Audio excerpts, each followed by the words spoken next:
Hey everybody, welcome to another session of Converge 2023, the RoboHead User Conference. My name is Eric Fredrickson, and I'm a RoboHead Support Specialist. Today we're going to be talking about the pitfalls of physical color in digital reviews.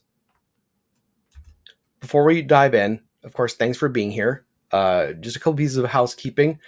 Please use the chat to ask questions and engage. For more entries to win prizes, review us on G2.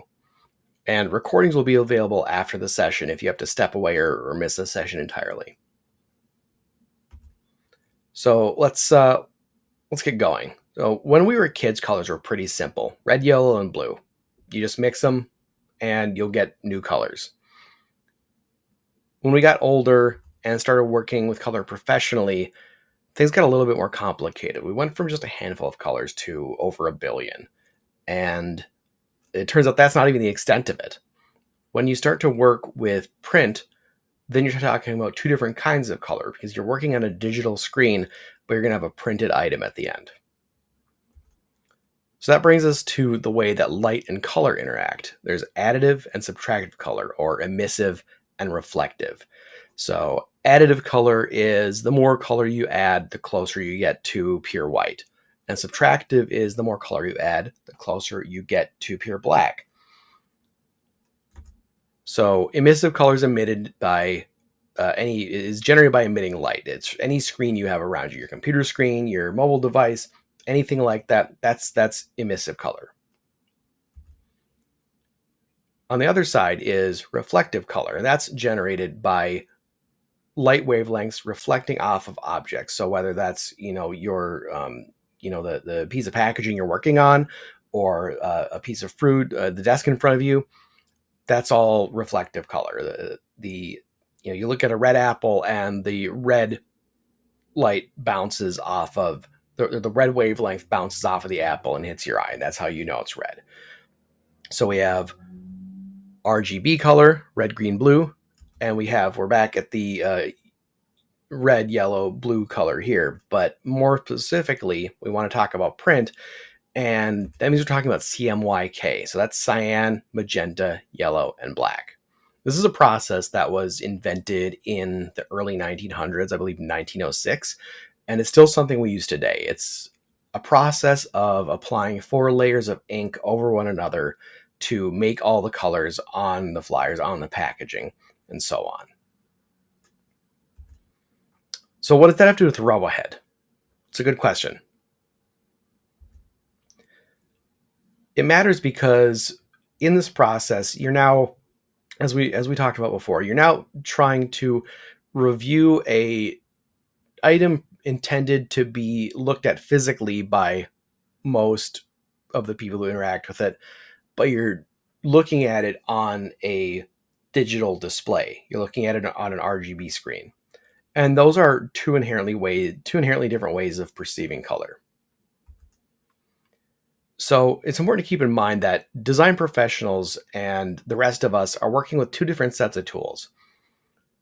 Professionals are probably working in, the Adobe CC suite or something like that.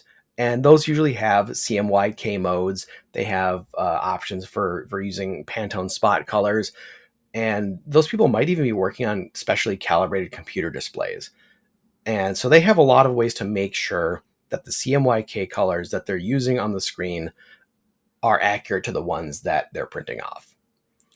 The rest of us, once that item gets into RoboHead or just your browser in any way, really, you're not browsers were not designed with print in mind. They are designed to be used on a screen.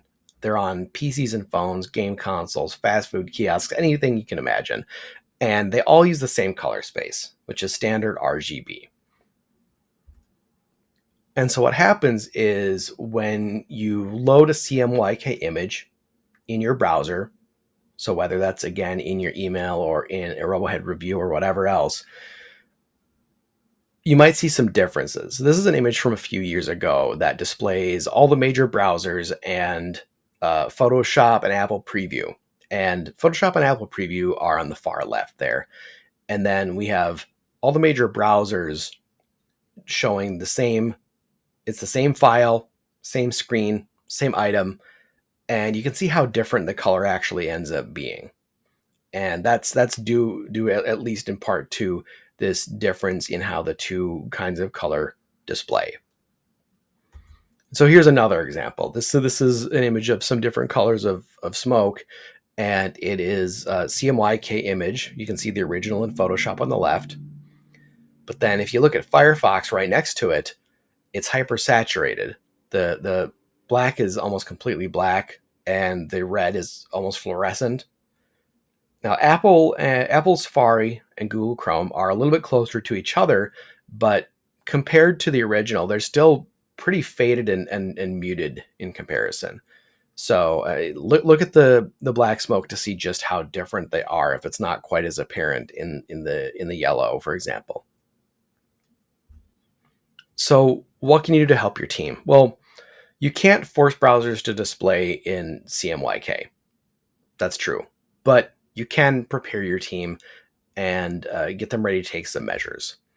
So for example, while the printers will need that CMYK image or CMYK document, you can convert a copy of that file to RGB for review, because for the review, you're only going to be using it on that digital screen. And then you can upload a copy of both the original file and the converted file. Make sure they have good labels on them, of course. But then, users have access to both of those. You can also just warn your users that it might look different from the printed result. Just knowing that is going to prepare them for, there's a reason this looks different. I know what I'm looking at. And so they know what to point out as a problem and what not to. You can also, if you really want to make sure that your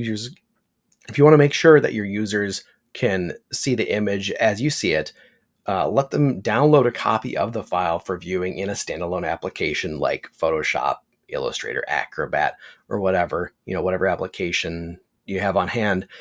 And while they may not have that calibrated screen, they're going to have the access to those special color modes, and that's already going to make a difference.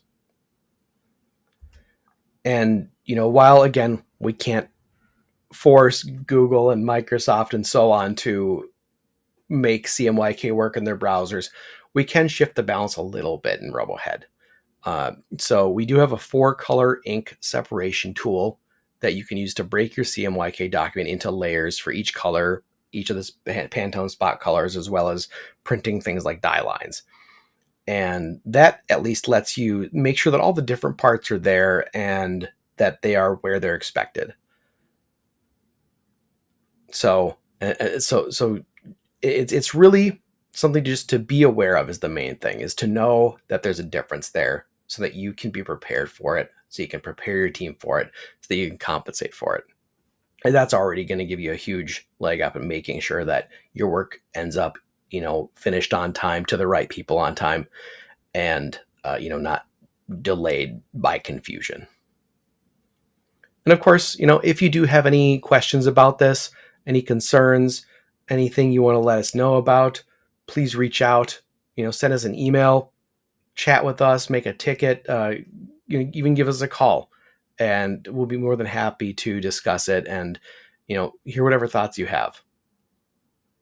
So I want to thank you again for taking the time to watch this session and listen in. Up next, we have Will Goad, our client development director, with his session Feedback, Garbage or Gold. So stay tuned for that, and have a great day.